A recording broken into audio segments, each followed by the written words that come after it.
வணக்க மக்களே, welcome to the fences show. இன்னைக்கு ஷோல நம்ம பார்க்க போறது ஹவுஸ் ஆஃப் கின்னஸ் அப்படின்ற ஒரு இங்கிலீஷ் வெப் சீரிஸோட ரிவ்யூ. இந்த சீரிஸ் நெட்ஃபிளிக்ஸ்ல தமிழ் டப்பிங்கோட அவைலபிளா இருக்கு. மொத்தமா 8 எபிசோட்ஸ் இந்த சீசன் 1ல ரிலீஸ் பண்ணிருக்காங்க. ஒரு எபிசோட்மே ஆவரேஜா 50 மினிட்ஸ் டியூரேஷன்.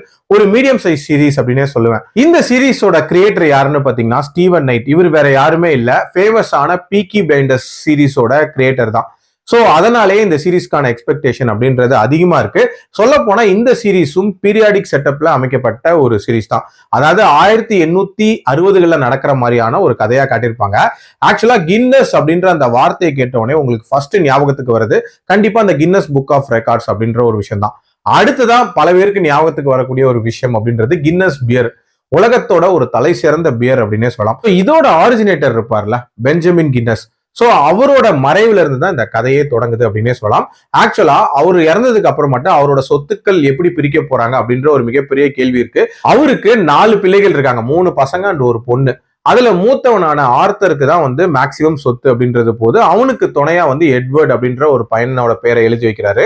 அந்த பொண்ணான ஆனை பெருசா இவர் கண்டுக்கவே இல்லை. இது எல்லாத்தையும் தாண்டி பென் அப்படின்ற ஒரு பையன் இருக்கான். அந்த குடும்பத்துக்கே ஒட்டாத ஒரு பையன் அப்படின்னே சொல்லலாம். கேம்பிளிங் மாதிரியான நிறைய விஷயங்களை ஈடுபடக்கூடிய ஒரு பையன். சோ அவனுக்கு பெருசா எதுவுமே எழுதவே இல்லை. சோ இதனால ஒரு மிகப்பெரிய கான்ஃபிளிக்ட் அந்த ஃபேமிலி மெம்பர்ஸ்குள்ளே வருது.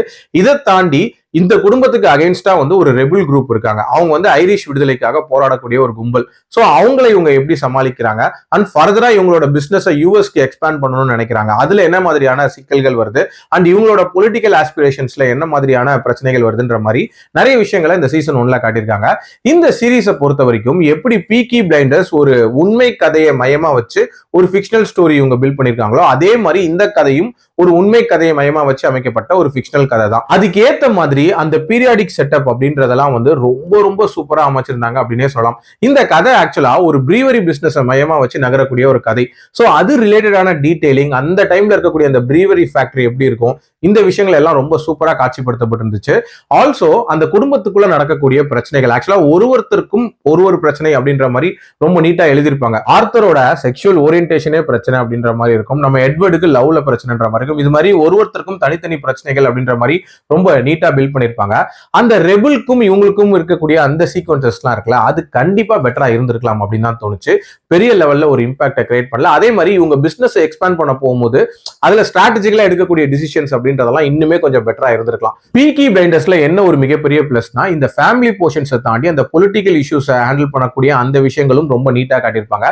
இதுல அந்த விஷயங்கள் அப்படின்றது கண்டிப்பா லேகா தான் இருந்துச்சு அப்படின்னே சொல்லலாம். என்ன பொறுத்த வரைக்கும் பீக்கி பிளைண்டர்ஸோட அப்படியே கம்பேர் பண்ணி பார்க்கும்போது உங்களுக்கு கண்டிப்பா ஒரு டிசப்பாயின்மெண்ட் இருக்கும். பட் தனியா பாத்தீங்க அப்படின்னா இது ஒரு டீசென்டான சீரிஸ் தான்.